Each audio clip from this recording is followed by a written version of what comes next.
Assalamualaikum warahmatullahi wabarakatuh. Perkenalkan, nama saya Raima. Saya berasal dari kelas 12 MIPA 2, kelompok 2, dengan NISN 0040433345. Pada kesempatan kali ini, saya akan mempresentasikan latar belakang dari laporan proyek biologi kimia yang kami buat. Kami sepakat memilih judul Gizi Seimbang untuk Menu Makan Siang pada Remaja. Latar belakang kami memilih judul ini karena masa remaja merupakan periode dari pertumbuhan dan proses kematangan manusia. Pada masa ini terjadi perubahan yang sangat unik dan berkelanjutan. Perubahan fisik karena pertumbuhan yang terjadi akan mempengaruhi kesehatan dan gizinya. Salah satu, kita harus lebih memperhatikan dalam makanan. Karena makanan adalah salah satu kebutuhan dasar manusia. Makanan berguna untuk tubuh karena di dalam makanan terkandung berbagai macam zat gizi penting. Adapun yang dimaksud dari gizi seimbang adalah susunan asupan makanan sehari-hari berdasarkan jenis dan jumlah zat gizi, disesuaikan dengan kebutuhan harian tubuh. Manfaat apabila kita mengonsumsi makanan yang bergizi adalah salah satunya tubuh kita tidak mudah terkena penyakit atau terlindung dari berbagai jenis penyakit. Dari judul yang kami cantumkan di atas, kami sebagai peneliti ingin mengetahui berapa zat gizi seimbang yang baik pada remaja, khususnya pada saat makan siang. Hal itu yang melatar belakangi kami sebagai penulis melakukan proyek dengan judul Gizi Seimbang untuk Menu Makan Siang pada Remaja. Dari uraian latar belakang di atas dapat disimpulkan beberapa masalah, yaitu yang pertama, bagaimana proses cara perhitungan jumlah zat gizi seimbang yang dibutuhkan untuk sampel, dan yang kedua, bagaimana proses pembuatan menu makan siang yang mengandung zat gizi seimbang. Adapun tujuan dari pembuatan artikel ini adalah yang pertama, untuk mengetahui cara perhitungan jumlah zat gizi yang dibutuhkan untuk sampel. Yang kedua, untuk mengetahui suatu proses pembuatan menu makan siang yang mengandung zat gizi seimbang. Manfaat dari penelitian ini yaitu yang pertama, hasil penelitian ini dapat memberikan suatu informasi mengenai kebutuhan zat gizi untuk anak remaja. Yang kedua, hasil dari penelitian ini diharapkan dapat memberikan sumbangan ilmu pengetahuan dalam hal memilih asupan makanan sesuai porsi gizi seimbang. Assalamualaikum warahmatullahi wabarakatuh. Perkenalkan, nama saya Nurpita Hairani. Saya berasal dari kelas 12 MIPA 2, kelompok 2, dengan NISN 0044124456. Pada kesempatan kali ini, saya akan mempresentasikan landasan teori mengenai gizi seimbang. Pengertian gizi seimbang adalah susunan asupan makanan sehari-hari berdasarkan jenis dan jumlah zat gizinya disesuaikan dengan kebutuhan harian tubuh.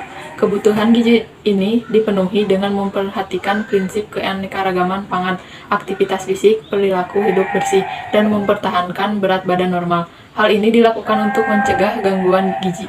Gizi seimbang yaitu apabila asupan makanan cukup secara kuantitas, kualitas, dan mengandung berbagai zat gizi yang dibutuhkan tubuh. Tujuannya agar kesehatan tubuh terjaga, pertumbuhan sempurna pada anak-anak, zat gizi tersimpan, aktivitas dan fungsi kehidupan sehari-hari berjalan optimal. Adapun zat-zat yang terkandung dalam gizi seimbang, yang pertama karbohidrat.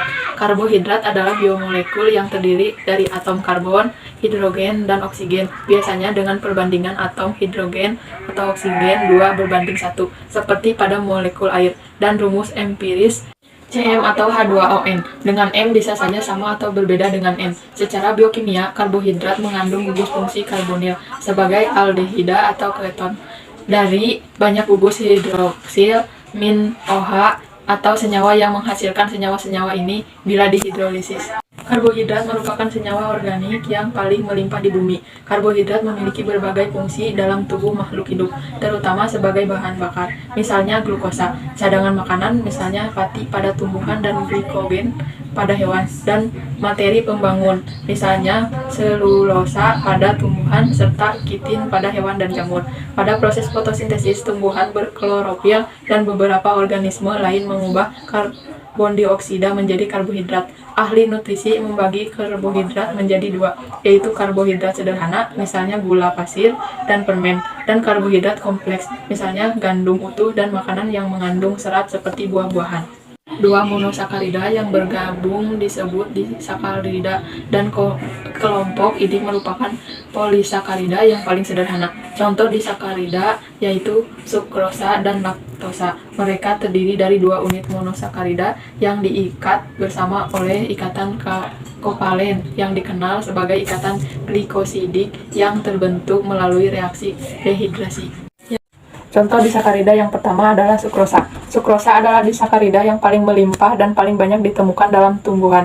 Disakarida ini terdiri dari satu molekul D glukosa dan satu molekul D fruktosa. Nama sistematis untuk sukrosa menunjukkan 4 hal. Yang pertama monosakaridanya, glukosa dan fruktosa. Yang kedua jenis cincinnya, glukosa berupa piranosa dan fruktosa berupa punarosa. Yang ketiga, cara mereka terhubung bersama. Oksigen pada karbon nomor 1 C1 dari A D glukosa terkait dengan C2 dari D fruktosa. Dan yang keempat, akhiran oksida menunjukkan bahwa karbon anomerik dari kedua monosakarida berpartisipasi dalam ikatan glikosidik. Yang kedua yaitu laktosa. Laktosa adalah disakarida yang terdiri dari satu molekul D galaktosa dan satu molekul D glukosa, terbentuk secara alami dalam susu mamalia. Oligosakarida adalah sebutan bagi polimer monosakarida dengan derajat polimerisasi 3-10 dan biasanya bersifat larut dalam air. Metabolisme karbohidrat menguraikan berbagai proses biokimia yang bertanggung jawab dalam pembentukan, pemecahan, dan interkonversi karbohidrat dalam organisme hidup. Katabolisme adalah reaksi metabolik yang dialami sel untuk memecah molekul yang lebih besar untuk mengekstraksi. Katabolisme adalah reaksi metabolik yang dialami sel untuk memecah molekul yang lebih besar untuk mengekstraksi energi. Ada dua lintasan metabolisme utama katabolisme monosakarida, yaitu glikolisis dan siklus asam sitrat. Yang kedua, protein. Protein adalah kelompok biomolekul berukuran besar yang terbentuk dari suatu rantai panjang asam amino atau lebih. Protein memiliki banyak fungsi dalam makhluk hidup, di antaranya mempercepat reaksi-reaksi metabolisme, mereplika DNA, menanggapi rangsangan, memberi bentuk sel dan tubuh, dan memindahkan molekul dari satu lokasi ke lokasi lain. Sejumlah asam amino membentuk rantai lurus yang disebut polipeptida. Suatu protein terdiri dari minimum satu polipeptida panjang. Adapun jenis-jenis protein. Protein enzim. Protein enzim mempunyai tugas membentuk enzim atau zat yang akan mendukung proses reaksi kimia di tubuh manusia. Misalnya, protein enzim akan menghasilkan enzim yang akan mengubah lemak, protein, serta karbohidrat menjadi bentuk yang jauh lebih sederhana sehingga lebih mudah diserap. Protein struktural. Protein struktural akan membangun konstruksi tubuh serta mempertahankan struktur dari tingkat sel. Protein struktural juga akan memberikan dukungan dan struktur untuk sel manusia. Contoh protein struktural adalah protein kolagen yang merupakan komponen utama kulit, tendon, dan tulang rawan manusia. Ada juga protein keratin yang fungsinya adalah membentuk struktur gigi, rambut, kuku, dan kulit. Protein hormon. Tugas utama protein hormon adalah mengatur fungsi dan tindakan hormon di dalam tubuh manusia. Hormon sendiri merupakan sekresi yang mempunyai peranan sebagai suatu pembawa pesan kimia. Pesan kimia tersebut akan dibawa melalui darah. Protein antibodi. Tujuan utama protein antibodi adalah untuk melindungi tubuh. Nantinya, protein ini akan menjadi komponen yang membentuk antibodi di dalam tubuh. Trombin dan fibrinogen adalah dua contoh protein antibodi yang fungsinya adalah membentuk pembekuan darah, mempercepat terjadinya penyembuhan luka, serta mencegah darah hilang setelah cedera. Protein transport. Protein transport mempunyai fungsi utama sebagai pembawa. Protein ini akan mengikat serta membawa molekul kecil dan atom ke seluruh bagian tubuh. Salah satu contoh protein transport adalah hemoglobin, yang fungsinya adalah mengikat oksigen. Protein pengikat. Protein pengikat yaitu menyimpan ion logam dan asam amino yang diperlukan oleh tubuh. Fungsi lain protein pengikat adalah sebagai cadangan makanan. Nantinya protein ini akan menyediakan energi saat tubuh membutuhkan. Protein penggerak. Penggerak merupakan protein yang akan mengatur pergerakan otot tubuh. Selain itu, protein penggerak juga mempunyai fungsi lain seperti membantu proses pembelahan sel, penyusunan genetik, serta koordinasi otot. Contoh protein penggerak adalah aktin dan miosin. yang menghasilkan relaksasi dan kontraksi otot yang terjadi ketika meluruskan dan menekuk lutut. Lemak merupakan sekelompok besar molekul-molekul alam yang terdiri atas unsur-unsur karbon, hidrogen, dan oksigen, meliputi asam lemak, malam, seterol, vitamin-vitamin yang larut di dalam lemak, contohnya A, D, E, dan K, monogliserida, disgliserida, fosfolipid, glikolipid, terpeoid, termasuk di dalam getah dan steroid, dan lain-lain. Fungsi lemak bagi manusia: 1. Menjadi cadangan energi dalam bentuk sel lemak. 1 gram lemak menghasilkan 39,06 kJ atau 9,3 kcal. 2. Lemak mempunyai fungsi seluler dan komponen struktur pada membran sel yang berkaitan dengan karbohidrat dan protein demi menjalankan aliran air, ion, dan molekul lain keluar dan masuk ke dalam sel. 3. Menopang fungsi senyawa organik sebagai penghantar sinyal, seperti pada prostaglandin dan steroid hormon dan kelenjar empedu. 4. Menjadi suspensi bagi vitamin A, D, E, dan K yang berguna untuk proses biologis. 5. Berfungsi sebagai penahan goncangan demi melindungi organ vital dan melindungi tubuh dari suhu luar yang kurang bersahabat. Lemak juga merupakan sarana sirkulasi energi di dalam tubuh dan komponen utama yang membentuk membran semua jenis sel.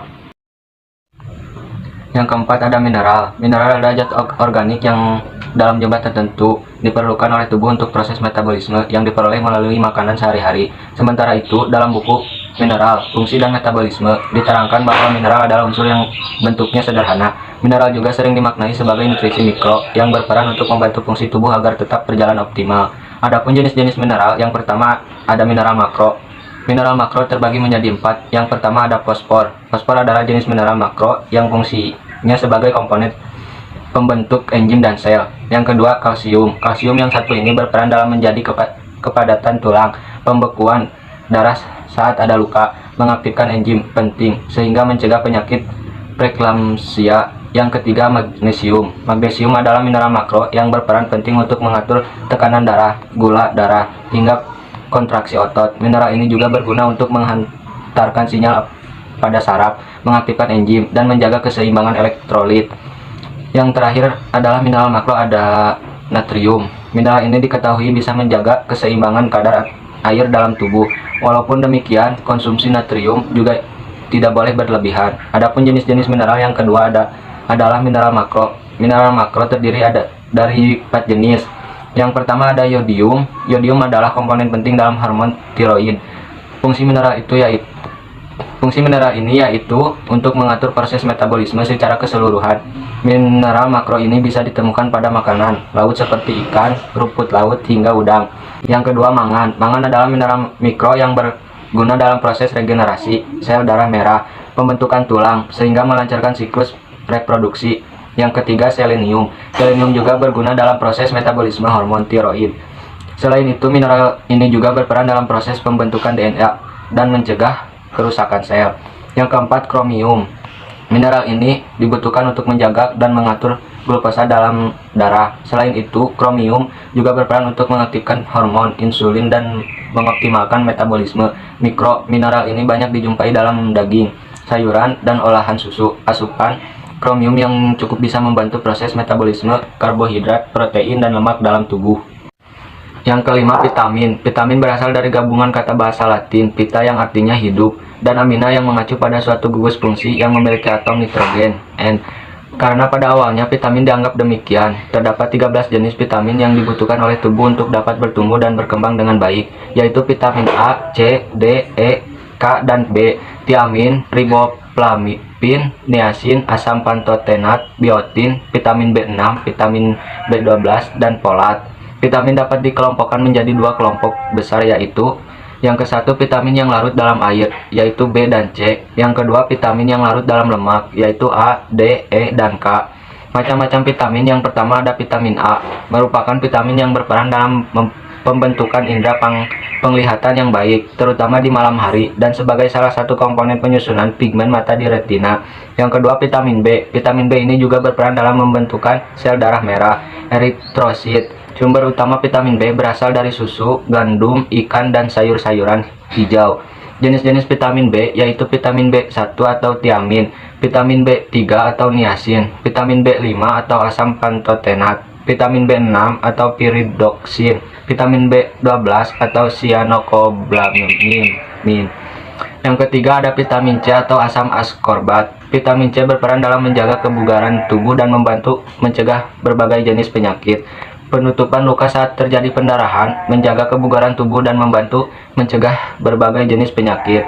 Kekurangan vitamin C dapat menyebabkan gusi, berdarah dan nyeri pada persendian. Vitamin C yang berlebihan di dalam tubuh dapat menyebabkan batu ginjal, gangguan seluruh pencernaan, dan rusaknya sel darah merah. Yang keempat ada vitamin D. Vitamin D ini dapat membantu metabolisme kalsium dan mineralisasi tulang. Bila kadar vitamin D rendah, maka tubuh akan mengalami pertumbuhan kaki yang tidak normal, di mana betis kaki akan membentuk huruf O dan E. Kelebihan vitamin D dapat menyebabkan tubuh mengalami diare, berkurangnya berat badan, muntah-muntah, dan dehidrasi berlebihan. Yang kelima, vitamin E. Vitamin E berperan dalam menjaga kesehatan berbagai jaringan di dalam tubuh, mulai dari jaringan kulit, mata, sel, darah merah, hingga hati. Selain itu, vitamin ini juga dapat melindungi paru-paru manusia dari polusi udara. Kekurangan vitamin E dapat menyebabkan gangguan kesehatan yang fatal bagi tubuh, antara lain kemandulan baik bagi pria maupun wanita. Selain itu, saraf dan otot akan mengalami gangguan yang berkepanjangan. Yang keenam, vitamin K. Vitamin K banyak berperan dalam pembentukan sistem peredaran darah yang baik dan penutupan luka. Vitamin ini akan berakibat pada pendarahan di dalam tubuh dan kesulitan pembekuan darah saat terjadi luka atau pendarahan. Vitamin K juga berperan sebagai kofaktor enzim untuk mengkatalisis reaksi dekarboksilasi asam amino asam glutamat. Oleh karena itu, kita perlu banyak mengkonsumsi susu, kuning, telur, dan sayuran agar yang merupakan sumber vitamin K yang baik bagi pemenuhan kebutuhan di dalam tubuh. Assalamualaikum warahmatullahi wabarakatuh. Perkenalkan, nama saya Sarah Nurayani Anjani. Saya berasal dari kelas 12 MIPA 2, kelompok 2 dengan NISN 0045039452. Di sini saya akan menjelaskan tentang metode penelitian rancangan menu makan siang. Pada metode penelitian untuk gizi seimbang pada makan siang, kami menggunakan sampel yaitu teman kami, Raima, sebagai contoh untuk menentukan gizi seimbang pada remaja. Di sini saya sudah mengumpulkan biodata dari Raima yaitu sebagai berikut. Nama Raima, jenis kelamin perempuan, usia 18 tahun, tinggi badan 156 cm, berat badan 37 kg. Cara untuk menentukan jumlah kebutuhan kalori Raima total per hari, di sini kami menggunakan rumus dari Harris Benedict yaitu rumus untuk wanita. Adalah sebagai berikut. 655 ditambah 9,6 dikali berat badan Raima, lalu ditambah dengan 1,8 dikali tinggi badan Raima, lalu dikurang 4,7 dikali usia Raima, maka dapat dihasilkan 1216,4. Kemudian hasilnya dikali dengan aktivitas fisik sehari-hari dengan kategori Raima jarang berolahraga yaitu dikali 1375, lalu dihasilkan kebutuhan kalori Raima per hari yaitu 1675,55 kalori. Lalu pada rancangan menu makan sehari-hari kita membagi dengan untuk sarapan atau makan pagi Raima adalah 30% dan untuk makan siang adalah 50% dan untuk makan malam adalah 20%. Di sini kami hanya menggunakan makan siang yaitu 50% dan untuk menentukan jumlah kalori yang dibutuhkan makan siang Raima adalah dengan 50% dikali kalori per hari Raima yaitu menghasilkan 836,275 kalori untuk makan siang. Selanjutnya kita menentukan zat gizi yang harus dipenuhi Raima dalam makan siang. Zat gizi tersebut ada karbohidrat, protein, dan lemak.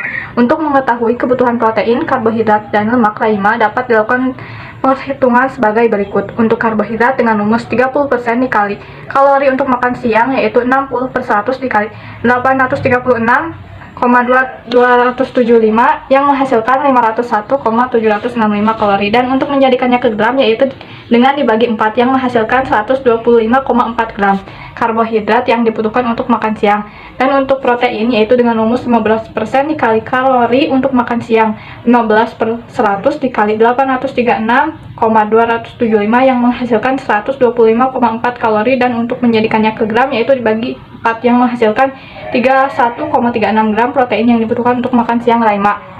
Dan untuk lemak yaitu dengan rumus 15% dikali kalori untuk makan siang, 15/100 dikali 836,275 yang menghasilkan 125,4 kalori, dan untuk menjadikannya ke gram yaitu dibagi 9 yang menghasilkan 13,93 gram lemak yang dibutuhkan pada saat makan siang. Selanjutnya akan diteruskan oleh Astrid. Assalamualaikum warahmatullahi wabarakatuh. Perkenalkan, nama saya Asri Fitriansyah. Saya berasal dari kelas 12 MIPA 2, kelompok 2 dengan NISN 0057373120. Saya akan menjelaskan tentang hasil dan pembahasan rancangan menu makan siang Raima. Setelah penelitian, kami merancang menu makan siang untuk Raima seperti berikut. Yang pertama, jenis makanannya adalah nasi dengan berat 100 gram. Yang kedua, ada sup bayam jamur dengan berat 83 gram. Yang ketiga, ada jeruk 2 buah dengan berat 124 gram. Yang keempat, ada ayam goreng dengan berat 85 gram. Dan total karbohidrat dari menu rancangan kami adalah 75,13 gram. Total proteinnya adalah 34,55 gram. Dan total lemaknya adalah 15,02 gram. Jadi penelitian yang kami amati terhadap menu makan siang untuk Raima adalah nasi 100 gram dan sup bayam jamur 83 gram, 2 buah jeruk, dan ayam goreng 85 gram. Kandungan makanan yang kita tentukan dalam karbohidrat tidak boleh melebihi 125,4 gram, sehingga kita menyesuaikan total karbohidrat dalam menu makan siang adalah 75,13 gram dan kandungan protein dalam menu makan siang keseluruhannya yaitu 31,36 gram, sehingga kita menyesuaikan total kandungan protein dalam menu makan siangnya adalah 34,55 gram serta kandungan makanan yang kita tentukan dalam lemak tidak boleh melebihi 13,93 gram, sehingga kita menyesuaikan total kandungan lemak dalam menu makan siang adalah 15,02 gram. Sekian, terima kasih.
Assalamualaikum warahmatullahi wabarakatuh. Perkenalkan, nama saya Anggi Hermawan. Saya berasal dari kelas 12 MIPA 2, kelompok 2 dengan NISN 0050814644. Saya akan memberi kesimpulan dari apa yang dibahas tadi.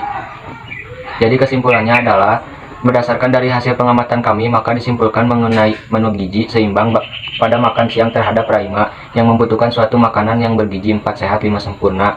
Makanan 4 sehat 5 sempurna adalah makanan yang terdapat kandungan gizi lengkap di dalamnya. Kandungannya mulai dari protein, karbohidrat, lemak, vitamin, dan mineral. Makanan 4 sehat terdiri dari beberapa jenis, yaitu makanan pokok, lauk pauk, sayur, dan buah-buahan. Seperti yang kami cantumkan pada menu makan siang Raima adalah nasi, sup, bayam jamur, ayam goreng, jeruk. Saran dari kami yaitu makanlah yang sehat dan bergizi agar terhindar dari penyakit dan atur porsi makan sesuai zat gizi yang dibutuhkan oleh tubuh masing-masing.